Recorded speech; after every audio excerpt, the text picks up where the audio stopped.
Okay. Good afternoon, everyone. Welcome to the 11th PGS Lecture Series for 2022. This is brought to you by the Philippine Geographical Society in partnership with the UP Department of Geography. I am Luan Ocampo and I will be your host for this lecture. Just a few reminders before we proceed.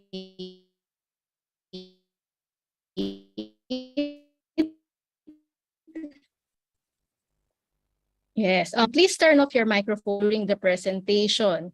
Your comments and questions will be answered during the open forum, which will be facilitated using Slido. A link to Slido will be posted in the Zoom chat box later. And additionally, you may also share your thoughts and inquiries using the chat box or by using the raise hand function of Zoom. This lecture is being simultaneously streamed in the UP Department of Geography YouTube channel. Please note that this meeting is being recorded and will be made available for viewing after the event. Before we wrap up the program, if possible, please turn on your video so that we can snap a group picture of this session. To formally start the program, I'd like to introduce Emmanuel Garcia, President of the Philippine Geographical Society, who will make the opening remarks. Eman? Thank you. Magandang hapon po sa lahat. Apologies, I cannot turn on my camera because my internet connection is weak right now. But it seems like only yesterday when we did our international conference on geographical studies 2022, and yet here we are again for another episode of the PGS Lecture Series. As we know, the PGS Lecture Series is a monthly gathering where we feature a specific geographical research done by geographers and allies in the field. So even if we just had our ICGS earlier this month, we are keeping up with our tradition of having a monthly lecture for the series that we started in 2021. For the 11th PGS Lecture Series, PGS of the Philippine Geographical Society, Associate Professor Kerby Alvarez will share his research on climate studies conducted by the Philippine Weather Bureau from the 1900s to 1930s through a historical lens. Also, as part of our tradition, I am directing your attention to the word cloud. Next slide, please. To the word cloud that we have generated for this lecture. Dominant words include tropical, unpredictable, humid, hot, roller coaster, in crisis, tremendous, cataclysmic, and ambiguous. We also have scary and not to be sidelined, carry. Let us see how our speaker will carry these words in his lecture. Again, maraming salamat po for joining us on behalf of the Philippine Geographical Society, the UP Department of Geography. Welcome to our 11th PGS Lecture Series for 2022. Thank you, Eman. Now, allow me to introduce our invited speaker for this lecture. Our speaker is an associate professor at the UP Department of History, College of Social Sciences and Philosophy.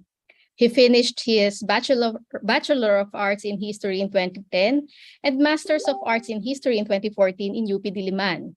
He obtained a doctoral degree in History, Art, and Archaeology from the University of Namur in Belgium, and the National Commission for Culture and the Arts, or NCCA, awarded him the Young Historians Prize 2015. His research interests include environmental history, history of science, history of hazards and disasters in the Philippines and Southeast Asia, and the local history of his hometown, Malabon. Let us all welcome Dr. Kerby Alvarez.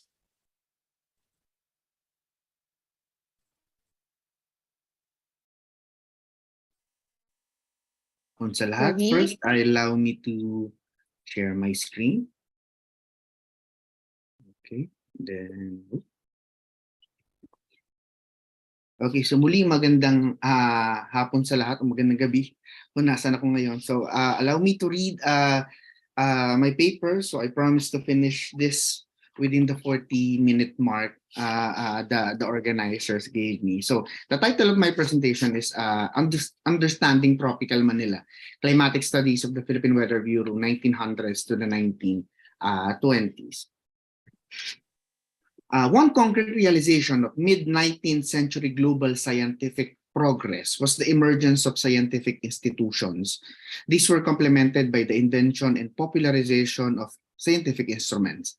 The growth of formalized and local sciences through scientific institutions and the pioneering acts, okay, of local scientists and practitioners who combined external scientific ideas and colony contextualized methodologies ushered in developments in the relationship between colonialism and science. Following a nonlinear perspective articulated by Warwick Anderson in 2007, 19th century scientific developments in the Philippines can be viewed both as a process and a product of imperial and local dynamics. Catherine Anderson in 2005 explains that the rise of meteorology was a result of, first, the development of telegraphy, which allowed information to be transferred quickly, and second, the enhancement of new forms of scientific activities, which required coordination and centralization of work, from data gathering to transmission and dissemination. Additionally, McKeown claims that the advancements in weather sciences enabled by the establishment of observatories pushed various colonial powers to pursue colonial projects supported and operationalized by a specific field of science. Furthermore, Anduaga states that developments in the field of meteorology since the 19th century, specifically weather mapping, coincided with the quantification of weather forecasting using statistical methodologies. The beginnings of weather studies in the Philippines can be traced back to the experiments conducted by the several Jesuits of the Ateneo Municipal de Manila in 1865. This initiative caught the attention of Manila merchants, and they immediately saw the value of meteorological studies for their businesses. In 1884, the King of Spain issued a royal decree declaring the observatory as the official meteorological service in the Philippines and directed the insular government to place the observatory under direct government supervision. The American annexation of the Philippines in 1898 changed the dynamics of colonial politics in the Pacific region. As a new player, the United States had to position and project itself as a reputable military power. Their victory in the Spanish-American War from May to December 1898 in the Philippines forced the US to lay out ambitious plans on how to systematically control their newly acquired territory. After Spain's defeat in the Battle of Manila in May 1898, US government expressed its interest in taking over the observatory and explicitly asked the observatory to continue running the establishment. Taking over the Manila Observatory was a strategic war decision for the United States. The American forces that arrived in the Philippines in May 1898 were not sufficiently familiar with Philippine terrain and seas. They needed to secure control over vital geographic posts to carry out the military plans to pacify the islands. This is where they needed the collaboration of the Jesuit scientists and the crucial functions the observatory could provide.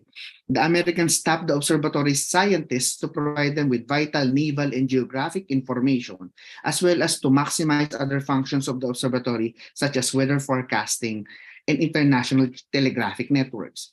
This bureaucratic functionary approach continued as the Weather Bureau conducted pioneering studies on weather and climate aimed at enhancing the knowledge of the American civil government on the Philippine environment and aiding the imperial project of understanding nature to pursue and advance the U.S. colonial endeavors in the archipelago.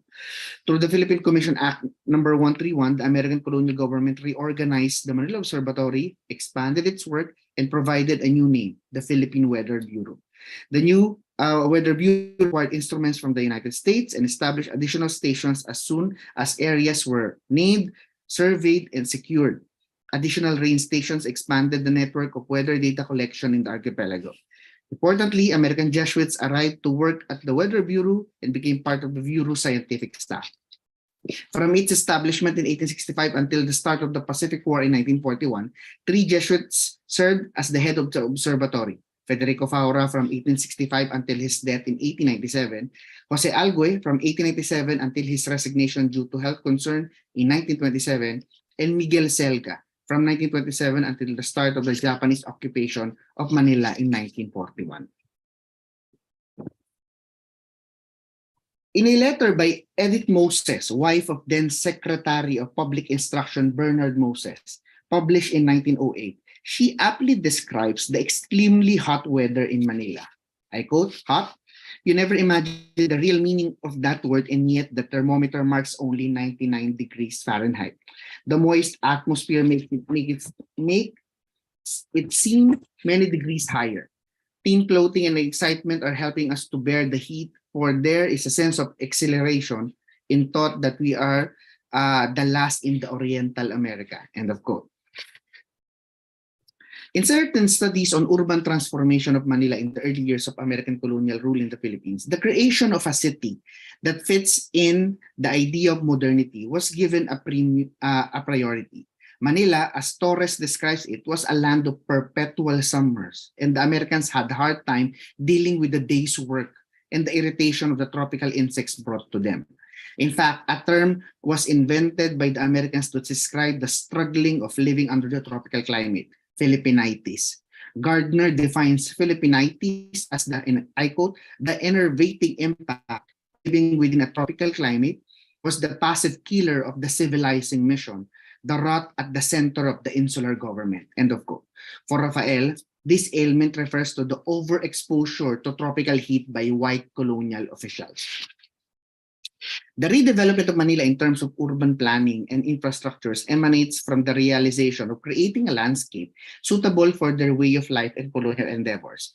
As Wise argues, one important consequence of American colonialism was that the creation of a nation through the city of Manila would have its origin in a reordering of God, science, and form in the world, embodied in the spread of the City Beautiful movement. This meant that the city shall adapt to the influx of Americans who, as the urban planner Daniel Burnham describes, I quote, used to better conditions of living than had prevailed in the islands, end of quote. In Burnham's proposal, spaces were planned to accommodate the infrastructures that will ease the conditions, such as parks and water fountains. Wise adds, boulevards and parks, particularly in Burnham's Manila Beautiful or Burnham Plan of Manila, not only acted as lungs of the congested city. Each park was meant to be linked by boulevards, creating a network of picturesque zones throughout the tropical city, when many fountains to cool the air would also enhance respite. To add, in a proposal by Tornow in 1899, as early as 1899, he brought up the idea of developing the town of Antipolo as a resort in the western mountain spurs of Manila in response to the unfavorable climate in Manila. Antipolo, a famous place of pilgrimage in the Philippines, lies west spurs of the Cordillera in the province of Morong, now Rizal. It enjoys a cool, agreeable climate and therefore would without doubt form a very suitable health resort for the inhabitants of Manila, and indeed perhaps a climatic health resort in general. So the creation of this health resort is, if you're going to contextualize it to the larger idea of colonialism, somehow resembles with the creation of mountain resorts. Okay, so like in India, okay, later on the creation of Baguio as a city, as a health facility for white colonial officials. But despite the apparent extreme heat, Manila was still viewed by some as a healthy tropical city. So, scientific studies and colonial rule. The temperature and climatological studies conducted and published by the Philippine Weather Bureau during the first 2 decades of its existence under American civil government stand on scientific momentum it established and maintained since its creation in the 1860s. The infrastructural investment and development made by the observatory, the leading institution in weather data collection in the Pacific in the 19th century, made this possible. Although it is arguably given that there are other meteorological institutions in China and Japan, the data collection and processing mechanism of the Manila Observatory was indeed advanced during its time. Due to scheduled collection, centralized sending from the secondary stations to the central station in Manila, periodic analysis of data, etc. By year 1915, the number of secondary stations grew to 52 around the archipelago, including specialized rain stations. The research initiatives and published outputs of the observatory starting from the 1880s until the end of the 19th century reflect the double-edged approach of harnessing information from the Philippine local environment and the broader Pacific region. Okay, so they made a lot of studies. Some of these were republished by the Americans, and if you're going to look at this republication, somehow the Americans claim that those publications were product of American occupation of the Philippines. Na, in short, inakin. So there are a lot of publications. The publications include Atlas de Filipinas in 1899, the LRTPO Filipino in 1900, which were both useful for the Americans to better understand the newly acquired colony. They were published with the support of the Philippine Commission and the U.S. Coast and Geodetic Survey, respectively, and became a valuable volume in the Philippine Commission reports, the official report made by the U.S. Philippine Commission to the President of the United States. In 1904, an updated English version of the classic work Bagyos o Ciclones Filipinos, the Cyclones of the Far East, was published under the auspices of the American civil government.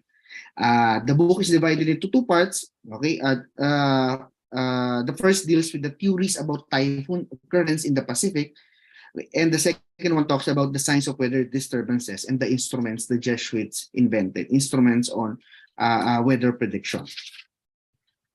So, the research projects on weather and climate, both on temperature and rainfall, as well as with other climatic elements, reveal the striking centrality of Manila as a meteorological specimen in understanding the weather behavior of the archipelago.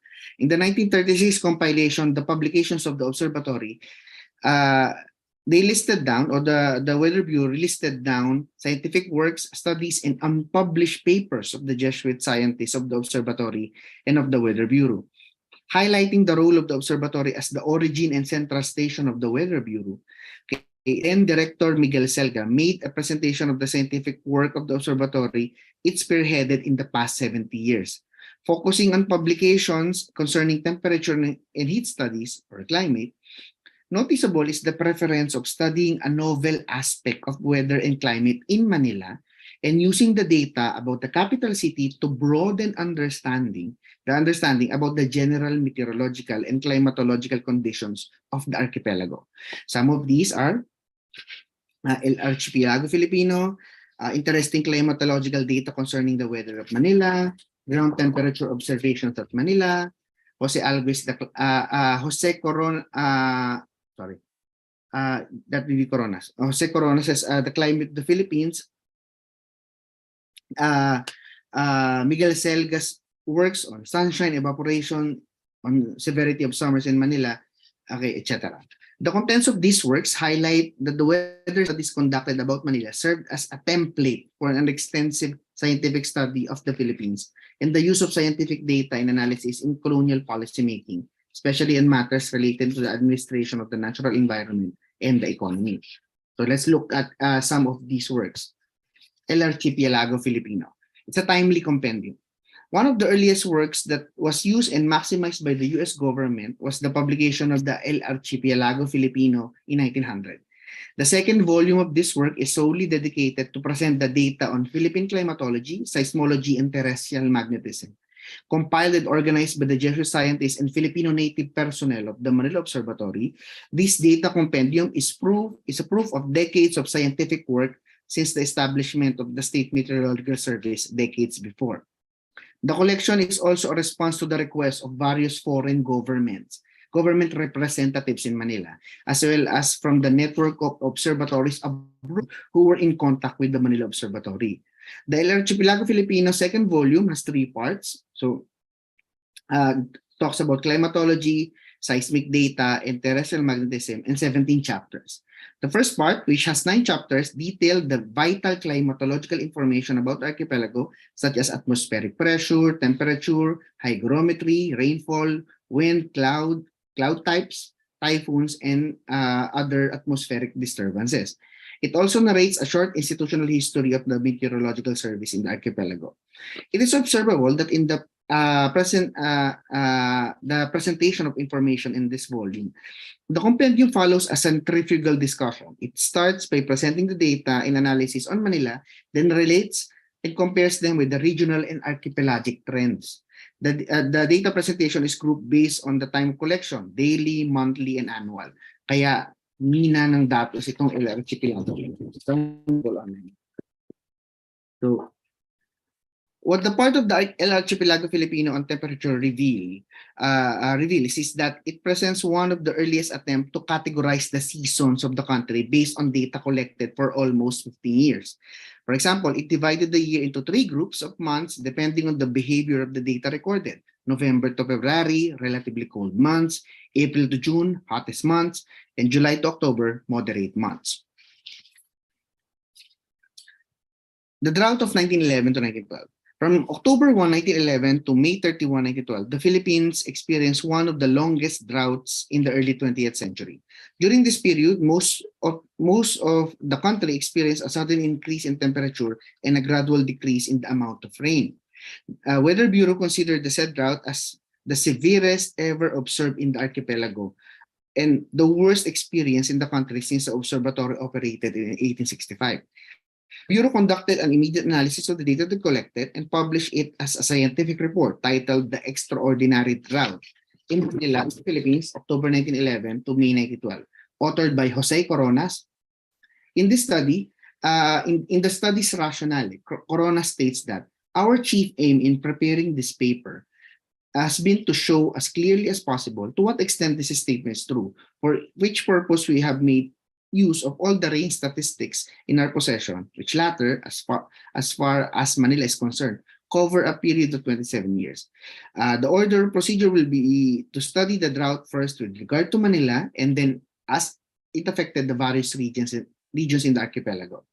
For the 8-month drought, Manila recorded 486.2 millimeters of rain below the normal. Okay, so nagni-negative sa kabuuan ng 8-month-long period. The 1912 record of rain has a similar quantity to those recorded in 1871, 1885, and 1903. Coronas further analyzed the data, explaining the 1911 low rain records.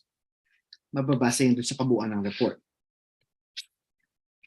Coronas also compiled the numbers gathered from 26 rain stations and employed the same methodology applied in the analysis of rainfall data in Manila. The table below shows the duration and period of extreme drought or rainlessness in various stations. So the years of institutional investment ay nagbunga dahil nakapagtatag napakaraming rain stations all throughout the archipelago. In his conclusion, Coronas laments the scientific limitation of the study, but explains that the methodology of using Manila as a template of rainfall data collection in terms of the period covered in data analysis is usable and can be applied on larger scales, as long as similar data gathering techniques are employed in other stations. This is where Coronas started what I think his legacy work on Philippine science. Okay? In his more notable work, The Climate and Weather of the Philippines, 1903 to 1918, published in 1920, Coronas set the foundation of our present climate classification. This work was made and published as part of another government census conducted in 1918. Also, this study was a continuation and improvement of earlier studies on temperature, rainfall, and climatology of the observatory, the archipelago, and other studies. Coronas explains the scientific and bureaucratic rationale behind the period covered by the study, why 1903 to 1918. First, that the 16-year period is sufficient to derive a general analysis of climate for the archipelago. And second, the period, which is 1903 to 1918, coincides with the period of the two censuses, the 1902 conducted by the Americans and the 1918 census. So, scientific study na nakapaloob sa isang mas malaking bureaucratic project, yung census. The date 1918, Coronas states that the date 1903 to 1918 is based on the census. Most of the stations were established in 1901 and many were not in operation until 1901. Blah, blah, blah, blah. Yun yung rationale niya.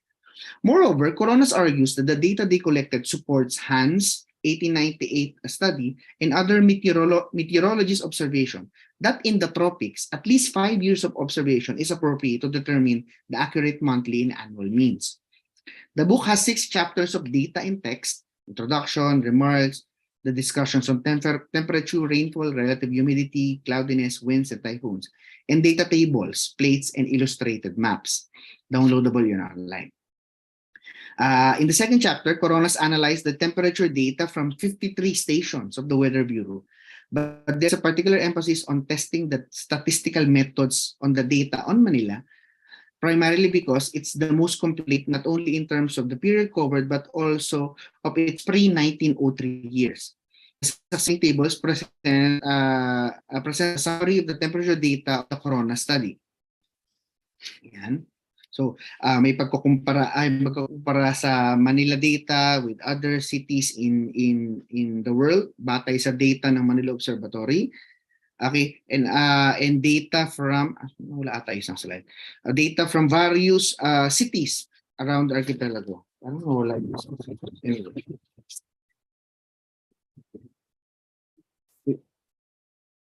Yeah, no, weird. Anyway.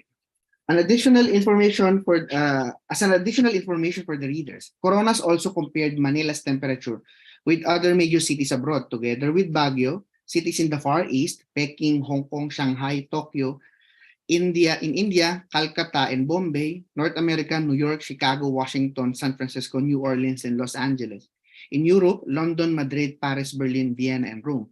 In the Southern Hemisphere, in Buenos Aires, Lima, Valparaiso, Rio de Janeiro, Sydney, and Mexico and Cuba. So comparison of annual temperature in these cities. But the most significant contribution of this work by Coronas is its proposal for a climate categorization and map for the Philippines.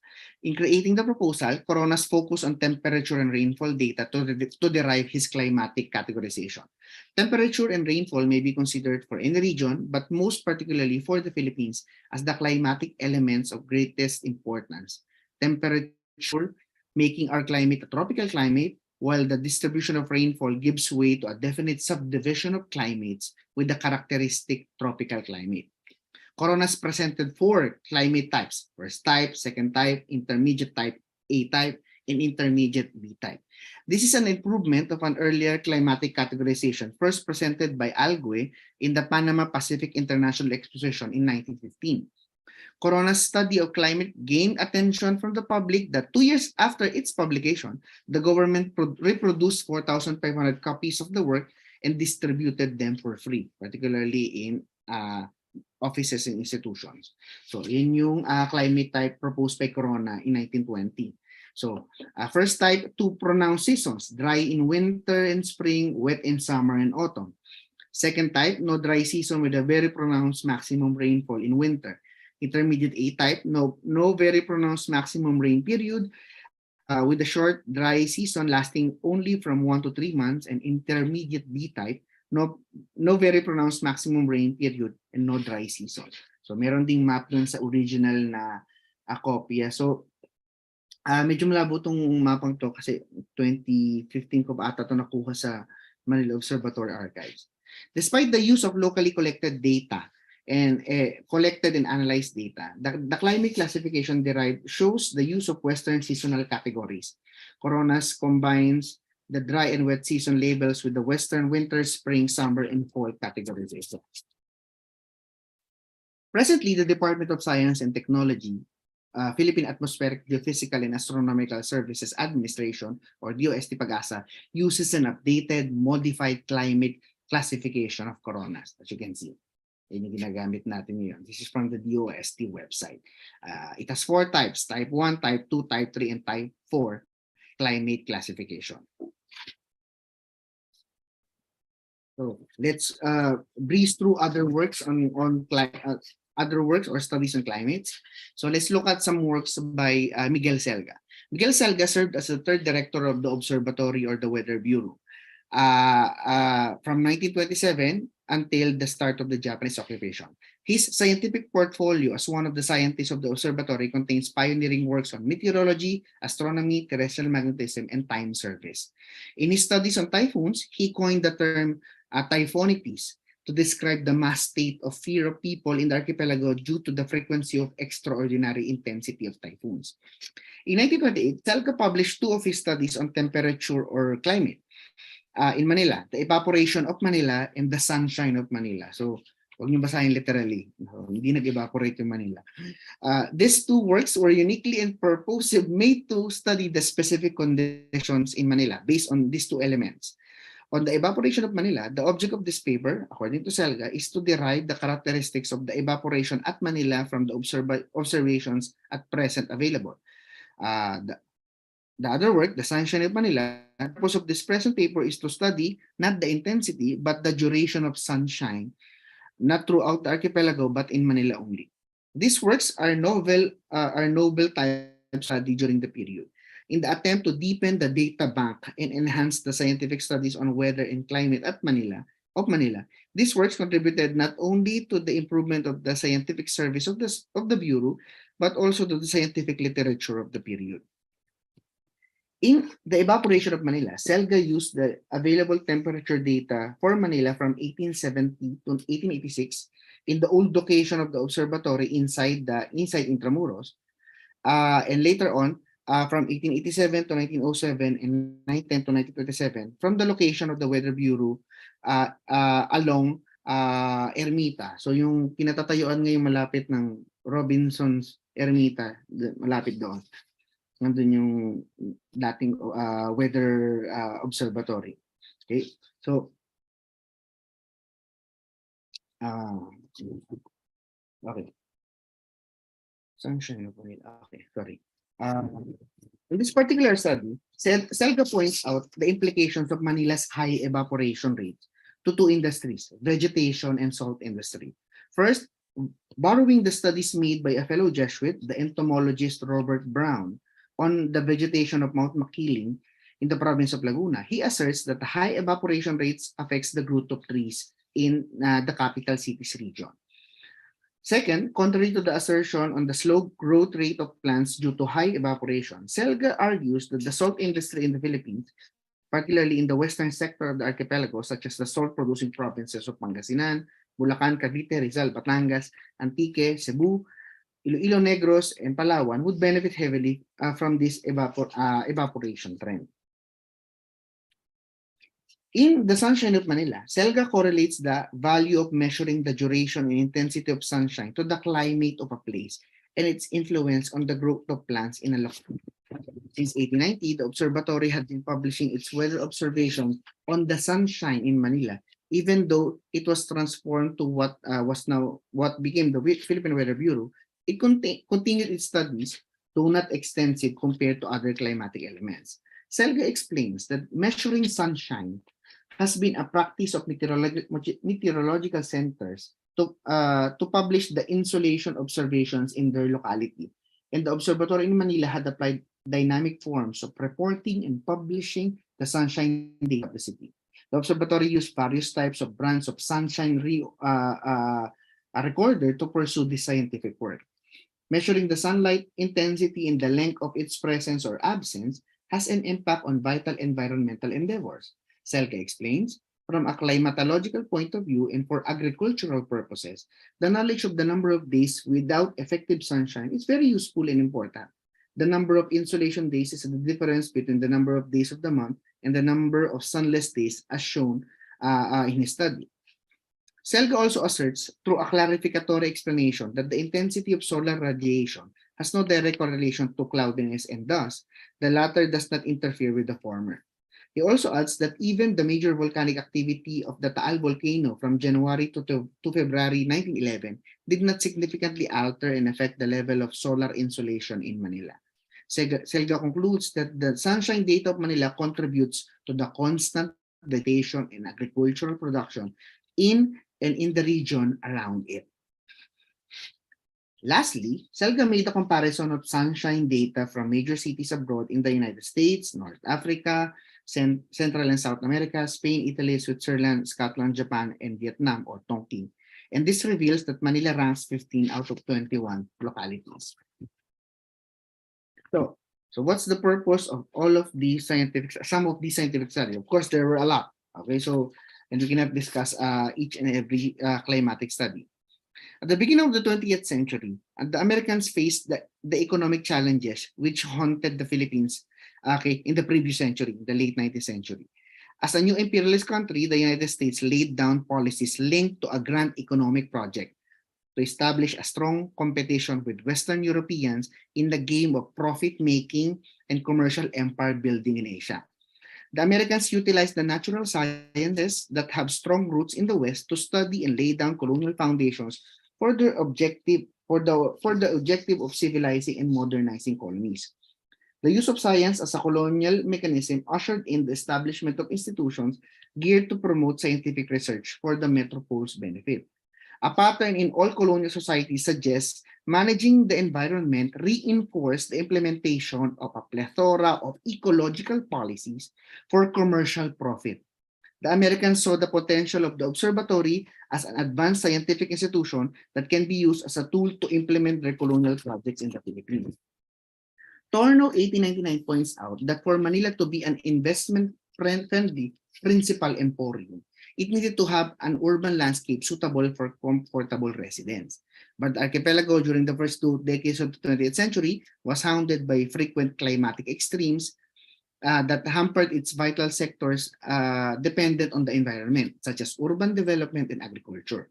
The level of temperature in Manila influenced various policies in the Spanish and American colonial periods. For example, in a study by Abrera, the heat of Manila, or in the Philippines in general, influenced the determination of education school season. For example, the 1863 Education Decree stipulates that the school vacation was designated during the time of greatest heat, April of May. The Americans continued this policy during the recalibration of education policies by the U.S. Philippine Commission until the passage of the Education Act in 1901. The attempt in 1963 by the Philippine government to shift the school opening from June to December, thus pushing the student to attend classes in April and May, was vehemently opposed by parents, private school owners, and general public. But as you may know, in 2015, hindi naman nagpapigil ang UP. This case of opening of classes through scientific studies were not directly used or implied.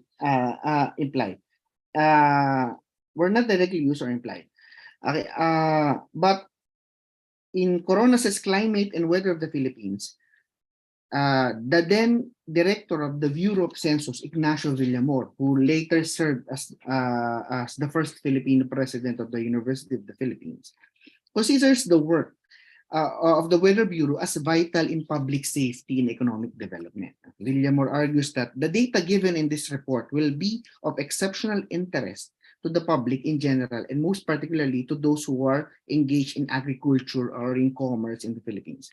Never before has any report been published on the climate of the Philippines with such a wealth of data and referring to so many stations distributed throughout the archipelago, blah, blah, blah. This is considered a very good idea because what the people in the Philippines desire to know is not precisely the frequency of depressions and typhoons in the Far East, but the frequency of typhoons in the archipelago, okay? But the frequency of typhoons which are apt to work havoc in the archipelago, and also to those which exert great influence on our weather conditions. Moreover, Villamor states that the report, Coronas's 1920 study, was specifically made for the 1918 census, similar to the 1903 census, where the Bureau of Census at that time has a reliable compendium, the El Archipelago Filipino. So there is a direct correlation of scientific studies and colonial policy making. Agriculture was one of the economic priorities of the Americans in the Philippines. They saw the potential of Philippine agriculture in the world market only if it can cope with or situate its use with the varying natural contexts. In the 19th century, estimated 90% of exported products were from the agriculture sector, particularly sugar, coconut products, abaca, and tobacco.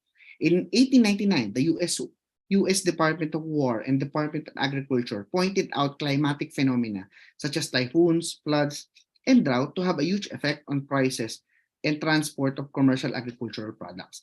In a 1901 report to the President of the United States, the US Philippine Commission states that agriculture, the chief source of wealth and prosperity, the inseparable companion of well-being of families, and the power of states. This branch of production, the most intimately allied with a lot of people, has not prospered in the Philippines as was to be expected in view of the favoring condition which exists in the soil and vegetation of the Virgin Island. So therefore, there's a need, okay, to study further the environment and make agriculture a profitable industry.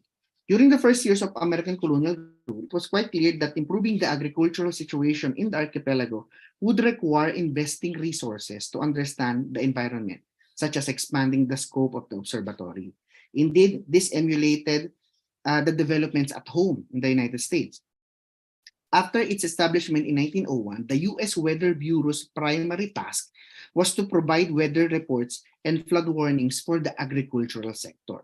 In 1899, the U.S. Department of War and Department of Agriculture pointed this out, and that became the ideological background of expanding the work of the Weather Bureau.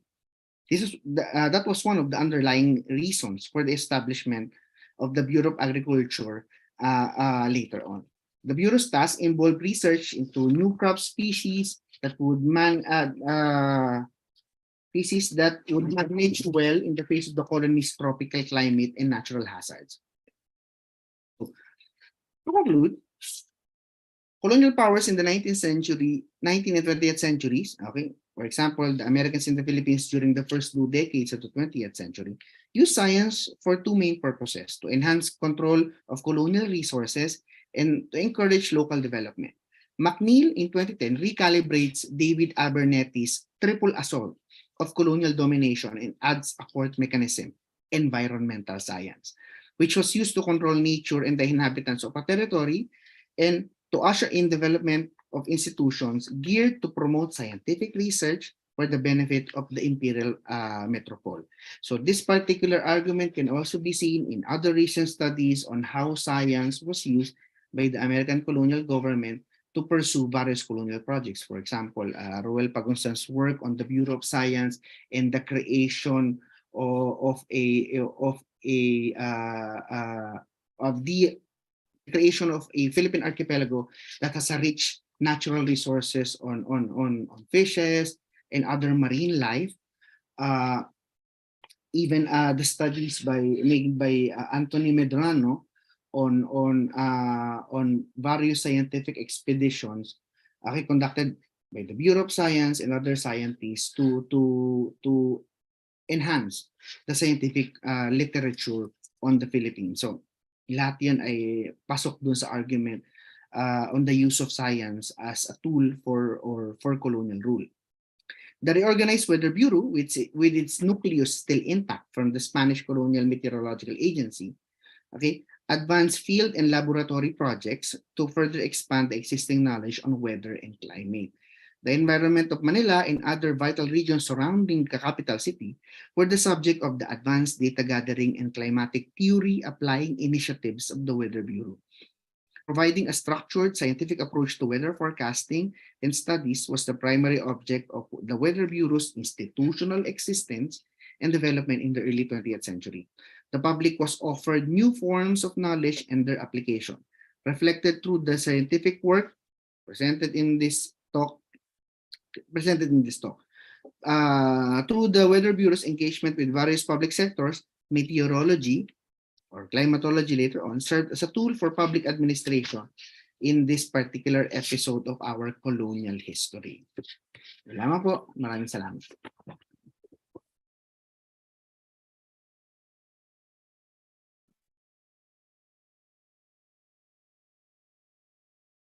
Ayan.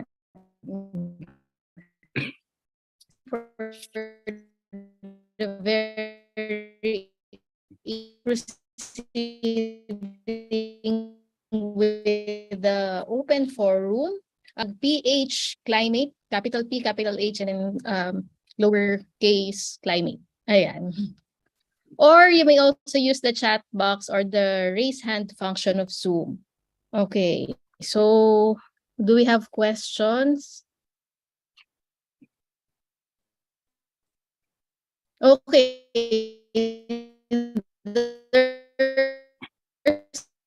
Yeah. One from Slido. Good day. The Americans trained Filipino veterinarians. So the Americans trained Filipino veterinarians. Okay. So, thank you for the Hello, question. sorry Kerby, can you hear me? Yes, nababasa ko yung tanong sa slide. Sige, ako please read Okay, na lang okay. on the screen. Okay, Thank you. actually in the case of the Philippine Weather Bureau, medyo interesting yung naging experience. So, kung pag-aaral natin yung period na to, there was a concerted effort by the Americans to train Filipinos, to send them abroad, particularly in the United States, to study in Ivy League schools, okay, at kumuha ng mga kurso at magtapos ng mga kurso. Nang sa gayon, pagbalik nila sa Pilipinas, they will become part of the insular bureaucracy. So, veterinarians, public administrators, agriculturists, lawyers, food scientists, at yung meron. In the case of the Observatory Weather Bureau, interesting, kasi sa years na pag-aaral ko, I haven't encountered na isang meteorologist na pinadala abroad para mag-aral. Yung mga native personnel na nasa Weather Bureau since the late Spanish period and later on naging part ng Philippine Weather Bureau during the American period, all of them are locally trained. Okay? So locally trained sa opisina at locally trained by their Jesuit superiors. I mean, yung mga boss nila sa Weather Bureau, mga Eswita. Okay? So I haven't encountered. So if na pinadala sa US para mag-aral, okay, most na staff na merong advanced training ay nagmula dun sa loob. Okay, we can name a few. Toribio Javellanos, Cesareo Dulueña, who served in the observatory for decades. Okay, so dinaanan nila yung late Spanish to American colonial period. So they were part of a lot of scientific expeditions. Pinapadala sila ng weather observatory sa mga agricultural experimental stations sa iba't ibang bahagi ng Pilipinas para magturo kung paano gumamit ng instruments, paano ma-improve ang agricultural data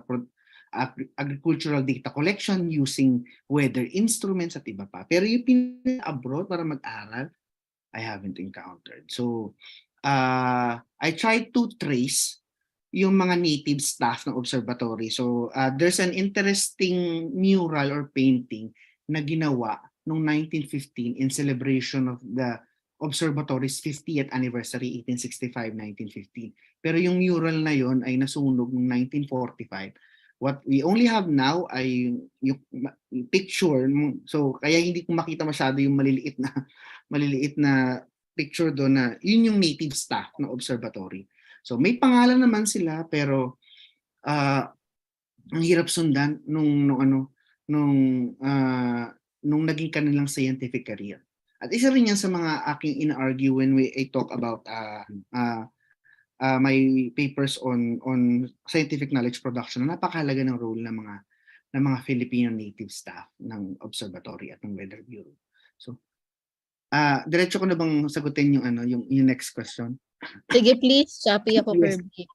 Yes, from the may anonymous question from the colonial data, can we already establish the trend of rising temperature in the country and erratic weather patterns? Yes, we can, but hindi ako isang expert, hindi ako isang meteorologist to have a definitive answer, but we can.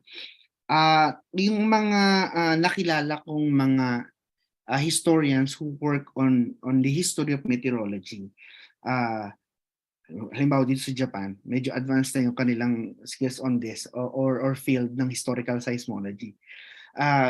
They do what they call data recovery. Okay, I remember in one conference, there's a group of scholars from the Kansai region. They presented data on Philippine climate using recovered data from the Manila Observatory data. Kasi mas kumpleto ata yung Manila Observatory data dito sa Japan. Mas kompleto dito. Kasi nga nasunog yung data natin noong 1945 yung liberation of Manila. So halimbawa sa University of Tokyo, sa Kashiwa campus, may data sila ng first 3 decades of the 20th century na yung kopya sa Manila Observatory Archives si bungi-bungi kasi hindi masyadong kompleto. So data recovery yung priority nila. So medyo lumayo ata ako. To answer the anonymous question, I think yes. Okay, so kasi isa sa mga metodolohiya ng mga historians who work on history of meteorology ay data recovery, and from the data recovery tinitingnan nila yung general pattern or trends sa region, sa Pacific region in particular. So from the daily, monthly, and annual data, agawa sila. So yung familiar kayo sa basics ng American ng Philippine historiography during the American colonial period, isa sa mga pioneer, sa mga usual na ginagamit ay yung Philippine Commission reports, report of the Governor General of the Philippine Islands, at na from early 1900s until the 1930s. Doon sa mga report na yon ay mayroong weather data. Pero ano na yun sobrang summarized na. So kung babalikan yung mga original na daily and monthly data, yun, mas makakapag-crunch at makakapag-extract ng data. So isa yan sa mga susubukan kong gawin. So dito to gather data. Okay, kasi doon sa library ng University of Tokyo, may mga nakita akong mga studies ng Philippine Weather Bureau na hindi ko nakita sa Manila Observatory o sa Pilipinas, sa mga library sa Pilipinas, or wala doon sa mga digitized materials. For example, yung mga digitized materials ng University of Michigan. Wala So, merong kopya dito. Apparently, ang background story nung after the 1923 Kanto earthquake and fire na sumira sa Tokyo, maraming mga foreign scientific institutions na nag-donate ng materials. Kasama doon ang Pilipinas. So, meron silang kopya dito. So,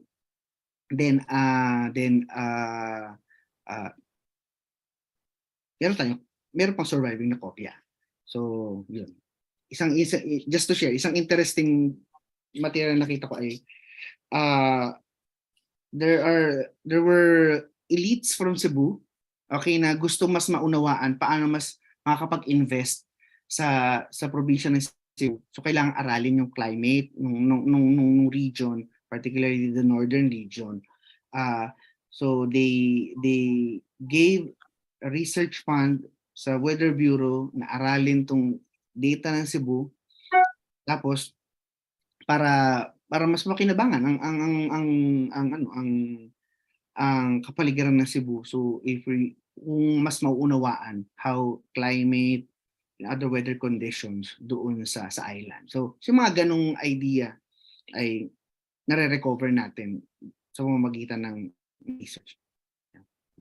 Another question po. Hello, did the government's grasp our climate give them a hold of the countries of our country that's the same or stronger? Ay, nawala. Same, stronger than in colonies of other powers. Okay, so medyo mahirap sagutin ito. But you may know, if you're going to do a comparative analysis ng mga colonial policies sa Southeast Asia, halimbawa, discernible yung idea ng paggamit ng environmental science. So in Dutch Indonesia, or in the Dutch East Indies, in French Indochina, in British Malaya, in British Burma, pinondohan ng mga colonial powers ang kanilang mga weather institutions. So sa French Indochina, pinondohan ng mga Pranses ang observatory sa Fulian, nag-conduct ng mga weather studies sa kabuuan ng Tonking region. Okay? Yung Dutch Observatory sa Batavia, yung British Meteorological Service sa Hong Kong na nakakaaway ng mga Jesuits ng Manila Observatory. So pinondohan ito, okay, para sa para mai-pursue yung mga economic projects such as sea trade. Kailangan maunawaan mo ang behavior ng karagatan para hindi naman basta-basta lumulubog ang mga barko at mga lancha na may dalang trade goods. So, kung anong level yung grasp ng ibang bansang yon, so I'm not completely familiar, but what I can say is that pinondohan ng mga colonial institutions ang mga weather observatories to pursue particular or to aid, okay, colonial economic policies. From these weather patterns, have you encountered any narrative or studies regarding hazards experienced in Manila or PH during the period? Narratives or studies regarding hazards. Marami. You can check Bangkok's 2003 work, Cultures of Disaster. So yun ay historical study ng socio-cultural approach sa pag-aaral ng hazards and disasters sa Pilipinas. So yan. Magbati sir, may sinasabi kaya sa records tungkol sa engagement ng Weather Bureau with the public, i.e. information dissemination, local disaster response. Okay.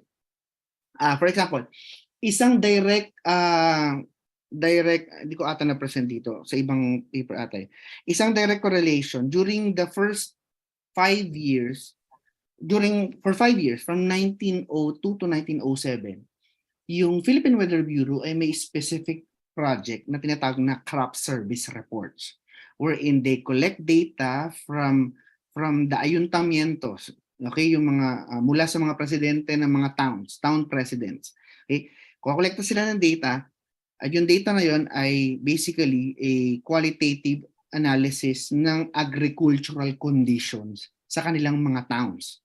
So dun sa mga annual reports ng Weather Bureau from 1901 to 1907 or 1902 to 1907, makikita mo dun yung agricultural conditions. Okay, based sa reports ng mga local official. So, doon na pagtutugma ng observatory yung quantitative data na nakokolekta from secondary rain stations at mga at yung qualitative reports from the local communities. So, isa yon. So, kaya lang by 1907 yung Bureau of Agriculture kinuha na nila yung trabaho ngayon. So, from the Philippine Weather Bureau. Another one, mula sa Manila Observatory Archives ay may mga makukolektang o may makikitang mga correspondences between the observatory and the local people from the provinces in particular. Halimbawa, in the late 1920s, 1930s yung period, mayroong mga correspondences between Salga, director of the observatory, at yung mga mga concerned individuals from various towns asking for clarification sa ilang mga vital or important events. Halimbawa, noong 1934, may kumalat na chismis na magkaka-tsunami sa Candelaria, Quezon. Nakita ko letter, sulat. Tag dito, then sumulat, padala ng telegram sa observatory. Sinagot ni Selga, sabi niya, mga be, hindi mangyayari yan. Una, okay, ang tsunami ay hindi dulot ng bagyo, dulot yan ng lindol. Pangalawa, kayo ay landlocked. Malayo kayo sa bay, so imposible. So, interesting yung letter na yon. Okay, actually, from there, doon ko na i-connect yung isa pang earlier research ko na, bakit may gantong fear? Kasi yung 1934 event na yan, ay partly may resemblance sa isang 1995 at 2019 event sa Quezon. 1995 in Lucena and 2014 sa Candelaria din na may takot ng tatama yung tsunami. So saan nanggagaling yun? So, and apparently, historically, noong 1754, nung lumindol, yung water reserve sa Banahaw bumagsak at tila mala tsunami sa memory ng mga tao. So it's a part of another study. But yes, there were connections. Ang medyo frustrating kasi limited yung mga experiences ito. Kumbaga vignette siya kasi yung correspondences na nakita ko sa Manila Observatory Archives ay limitado. So kung di nasunog yung mga data bank ng observatory ng Weather Bureau noong 1945, kung di binomba ng mga kano at hindi sinunog ng mga Hapon, baka marami tayo mas ma-establish natin tong idea na to. Another question po, when was the management of the PWB transferred fully from the Jesuits to the government? Interesting question. After the war, 1946, yung Manila Observatory ay nagbalik bilang isang private entity. Tapos yung Philippine Weather Bureau ay naging full Filipino. So actually 1930s pa lang may plan na to Philippinize during the Commonwealth period. Na there were a lot of politicians who were questioning bakit mga Jesuita at bakit mga Jesuitang Espanyol yung namamahala sa ating Weather Bureau. Kasi Espanyol lahat yan, wala naging Amerikanong head yan. Yung pinaka-head yung director. From Faura, Algue, and Salga, lahat yung Espanyol. Okay, so 1930s, nung panahon ng Commonwealth, sinubukan ng mga politiko tulad ni Lope Casantos na use yung nationalism card para magpasok ng Filipino head. But I think, batay sa mga materials, ang lumilitaw ay yung scientific capability to head the observatory. Okay, so but after the war, 1946, yung Philippine Weather Bureau ay naging all-Filipino. Tapos yung Manila Observatory na nucleus ng Philippine Weather Bureau ay nagbalik bilang isang private entity until now. Okay, so kaya yung Manila Observatory na makikita nyo sa Ateneo de Manila University ay isang private entity. Still working on climate studies. They are very active doon. So what have you noticed on the hazards that occurred during this period? How did the government respond to this? Okay, medyo malawak yung tanong. So, what I can say is that simply reactive. So, hindi lang sa bagyo, hindi lang sa, kundi makita rin yan even sa earthquakes. Pero kung pag-aaralan mo yung buong 20th century, may structures naman na nabuo. At isa sa mga legacy ng Weather Bureau bilang institution ay nag-iwan sila ng corpus of scientific knowledge. Kailangan natin balikan, okay?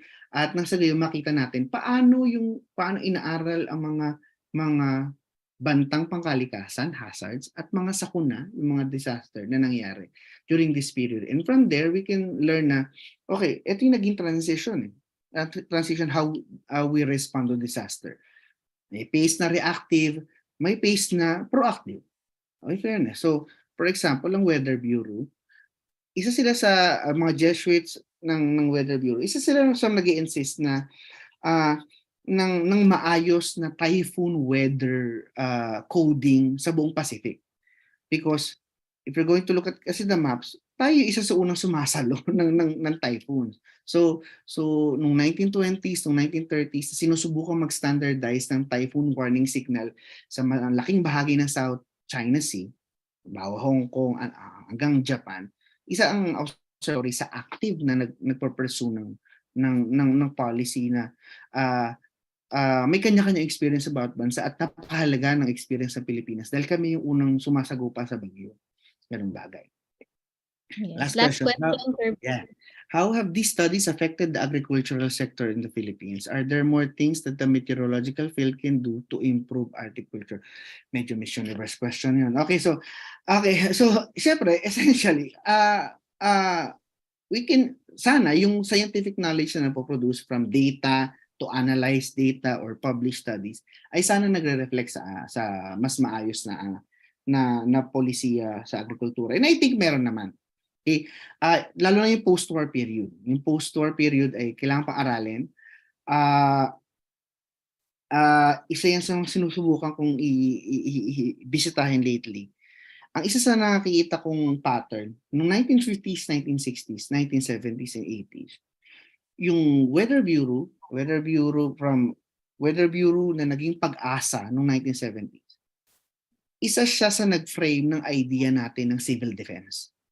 Na ang disaster management ay civil defense.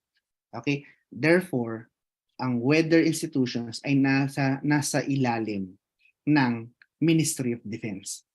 Okay, so there was a time na ang pag-asa ay under kay Enrile noong 70s at 80s before the reorganization ng mga scientific institutions noong late 70s at nabuo, humiwalay at nahiwalay yung mismong science. So, kailangan lang balikan. Okay, so particularly the post-war condition kasi yun yung mas malapit sa atin.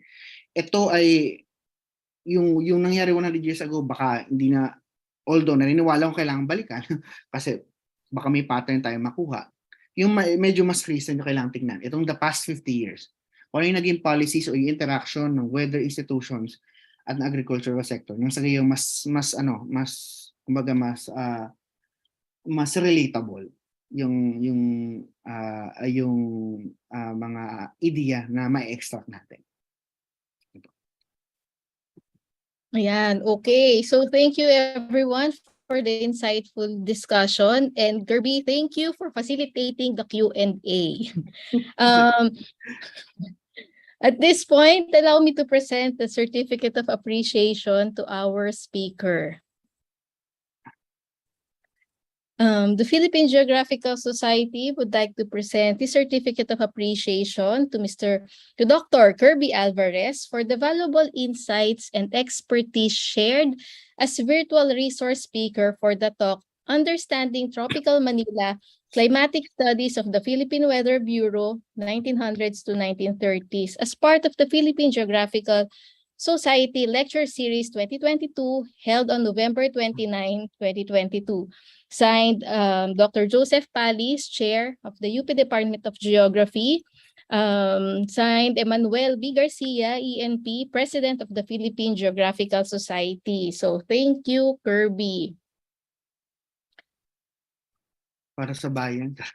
Yes, para sa bayan. Malapit naman po ang geography talaga sa aking puso. So undergrad at masters, yan po ang aking cognate discipline. So maraming salamat talaga, Kerby. And to deliver the closing remarks, please welcome the Chair of the UP Department of Geography, Dr. Joseph Palis. Thank you very much, Luan, and thank you very much, Kerby, for giving us this wonderful, wonderful talk about a topic that we are all interested in since undergrad and also are still studying. And it's a wonderful discovery for many of us, for sure, the type of data that you uncovered and the insights that come with it. I have a very, very few things to say as a way to conclude this wonderful lecture series. And that is one takeaway that I can maybe share with the group in terms of Dr. Alvarez's presentation to the lecture series is that climate is not only something that is geophysical in nature, but it can also be seen as both discourse and method. Why discourse and method? Because in the case of Kerby's presentation, you could see that a lot of the climatic data is not just neutral or objective data, but data that were curated by people and institutions. He mentioned people and institutions in places such as Salga, University of Michigan, Kansai, and Manila Observatory, shepherding the type of data that we have, which also in turn make us realize how much of it has impacted the country in terms of our own agricultural sector and how we view climate in general. So this is not only very valuable and something that historical geographers could also look at, but we can always enlist Dr. Alvarez to help us or provide us with roadmaps in order to pursue certain lines of inquiry in order to understand it. So thank you very much, Kerby, for that very wonderful presentation. And that's where I end. Okay, and there's one that's coming up soon, the last lecture series for the year to be given by another professor from UP Anthropology Department, Professor Felipe Jocano Jr., who's going to give a talk called Have Sticks Will Travel, Filipino Martial Arts and Mobilities. That's coming up Monday, December 5 at 5 p.m. And we'll send you the publicity material on Thursday, December 1. And just to give you a sense of what's coming up for next year as we rebrand the Philippine Geographical Lecture Series and the Geography Webby or Geogwebi that we kind of playfully call HEO-GEO as a play on words because it's spelled with an H and also with a G, a HEO-GEO Lecture Series. We have a series of talks that will come your way. Just to sort of to tease you with the speakers, we have Kaya Nadem Kunanan, who's going to give a talk about counter mapping in January. Then we have Edu Indresi from Seoul National University, who's going to give a talk about new urbanisms. And in March, we invited Irene Andal from Macquarie University. And for the rest of the year, we have various other speakers that we invited who are, like Kerby, allies of our department, and people who have studied geography and folded them into their research. So that's those are the things you should be. We are aiming to showcase with you next year, and I hope you will also. We can count on you to support this lecture series. Yeah. Thank you, Sir Joseph. And I would also like to add that the recordings of past PGSLS are lodged at the UP Department of Geography's YouTube channel. You may access them anytime. So that's it.